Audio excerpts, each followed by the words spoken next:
একটা অসাধারণ গল্প বলি নেইমারকে নিয়ে। স্বপ্নবাজ ছেলেটা ব্রাজিলের এক ছোট শহরে এক গরিব পরিবারে জন্ম নেয়। নেইমার জুনিয়র ছোটবেলা থেকেই তার সবচেয়ে বড় ভালোবাসা ছিল ফুটবল। কিন্তু সমস্যা ছিল, তার কাছে ভালো জুতো ছিল না, ভালো মাঠও ছিল না। একদিন বৃষ্টির মধ্যে কাদা মাটিতে খেলা করছিল ছোট নেইমার। তার বন্ধুরা বলল, তুই কখনো বড় খেলোয়াড় হতে পারবি না। নেইমার হেসে বলল, একদিন আমি এমন খেলবো পুরো পৃথিবী আমাকে দেখবে। কঠিন সময়ে তার বাবা অনেক কষ্ট করে তাকে ট্রেনিংয়ে ভর্তি করালেন।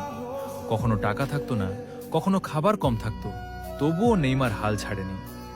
রাতে ঘুমানোর আগে সে নিজেকে বলতো, আমি পারবো, একদিন অবশ্যই পারবো। স্বপ্নের উড়ান ধীরে ধীরে তার খেলা সবার নজরে আসতে লাগলো। একদিন সে সুযোগ পেল বড় ক্লাবে খেলার। সেখান থেকে শুরু হলো তার যাত্রা বিশ্ব ফুটবলের মঞ্চে। স্টেডিয়ামে হাজার হাজার মানুষ তার নাম চিৎকার করে ডাকত, নেইমার, নেইমার।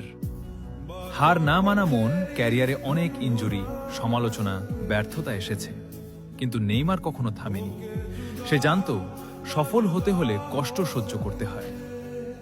গল্পের শিক্ষা এই গল্প আমাদের শেখায়, স্বপ্ন ছোট হোক বা বড়, বিশ্বাস রাখতে হবে কষ্ট ছাড়া। সাফল্য আসে না, মানুষ হাসবে, তবুও এগিয়ে যেতে হবে।